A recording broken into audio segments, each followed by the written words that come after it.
What is going on, guys and gals? Welcome to your 12th C++ tutorial, and in this tutorial I'm going to be giving you guys an introduction to classes and objects. Now, classes are basically an easy way to group all your functions and variables and to group a bunch of stuff together. For example, people like to group similar functions together in the same class. For example, if you had a bunch of functions, maybe working with temperature, or you had a bunch of other related functions, you might want to group them all in the same class. It makes them easier to work with later on. So then, if you have like 1,000 functions, you say, alright, where are all my temperature functions? Because I need them now. Oh, they're in my temperature class. So that is kind of the usefulness of classes and the basics behind that. So let's go ahead and in order to create a class, we go ahead and make sure you're outside your main. First of all, I want to say that. So I'm going to create mine before my main. And in order to do this, go ahead and type the word class. And now, after this, go ahead and add a space and name your class. Now, people typically name their class with uppercase letters, and I'm going to name mine Bucky's class, just like that. And now go ahead and add curly braces and a semicolon at the end. Now everything, all your functions, all your variables, all your crap goes inside the body of your class right here. So basically all your crap that you want to go in the class goes in the class body, just like that. And I believe whenever you create a class, it's called declaring a class, but if your teacher ever asks you, make sure you say that. They'll probably be impressed. So before we start adding a bunch of functions and stuff, I want to talk to you guys about something called an access specifier. Now, sometimes you want to make functions that you can only use in your class, and sometimes you want to make functions that anybody can use outside your class. So if you want, for example, the main to be able to use your functions inside your class, you need to make your functions public. If you don't want main to be able to use the functions inside your class, then you would use something called private, but we're going to be going over that later.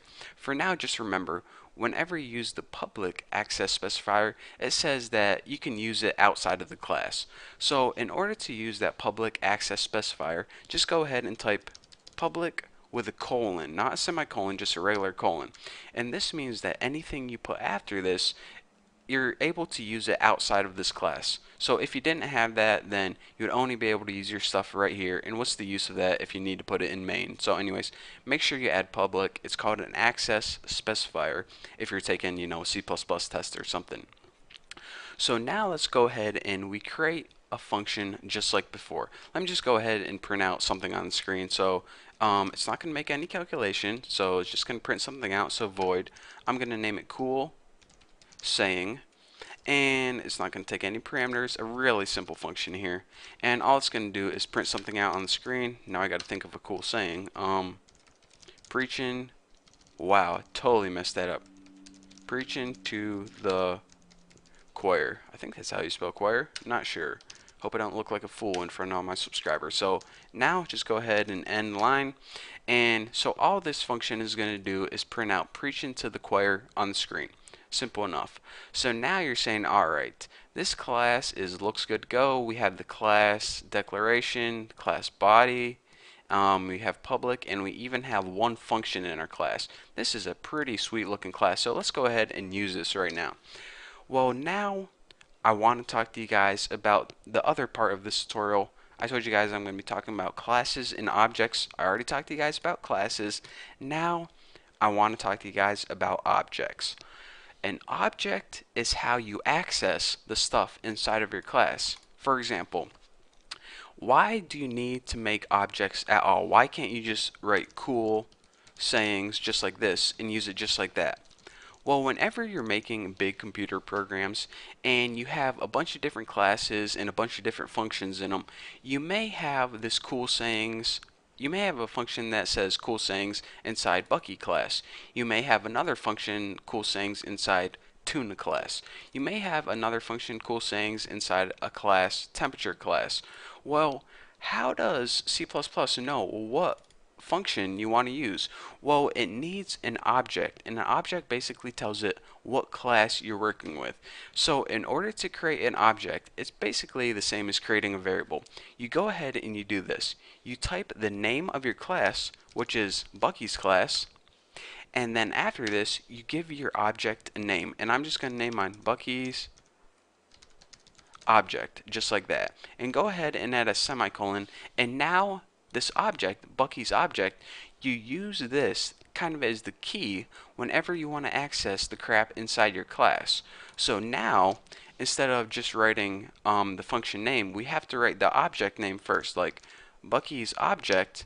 And then in order to access anything inside the class, we need to use a dot separator. And a dot separator is basically our way of accessing the variables, the functions, all that stuff.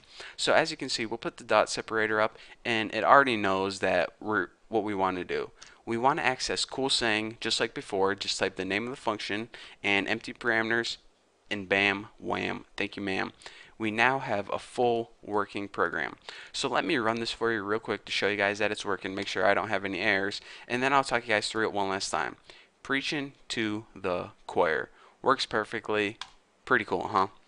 So anyways, people make classes in order to group similar functions. So if I had, a program that just had a bunch of cool sayings, I'd have cool sayings 1, cool sayings 2. I'd want to put them all in the same class. For now, we only have one function because this is just an example. So we have a function that we put inside the class, and make sure to make it public. That means that main can use it as well. So we have a class, and we made that by making public and threw a function inside it. Pretty cool. So now we wanted to actually use that function that's inside the class. Well, we can't just go ahead and write CoolSang, because if we had a bunch of different classes, it wouldn't know which function named CoolSang to use. So it wouldn't know what class we wanted to use. So in order to use that function, we needed to make an object of that class. So we're saying, alright, we're making an object called Bucky's object, and it is from the Bucky's class. So now whenever we use Bucky's object, it knows that we're going to be working with Bucky's class. So we use Bucky's object CoolSang, and that knows, and that's basically our way of telling C++ that we want to use the CoolSang function, and we want it to come from Bucky's class since we use Bucky's object. So that is why you need objects, classes, and yada yada, all that stuff. So that is your basics of classes and objects, and why you need to make objects before you can use the stuff inside your class. So I know this is kind of confusing, but this is the basics behind object-oriented programming. So if you understand this, then tutorial, then the rest of your programming life is going to be a whole lot more simple. So watch this tutorial, watch it again until you understand exactly how to make classes and exactly why objects are useful. And once you do, you're ready to move on to the next tutorial. So for now, thank you guys for watching. You guys have no idea how important the information you just learned was. So anyways, thank you guys for watching. Don't forget to subscribe. If you have any questions about any of this, feel free to ask me on thenewboston.com/forum. So yeah, enough of me talking. I'll see you in the next tutorial.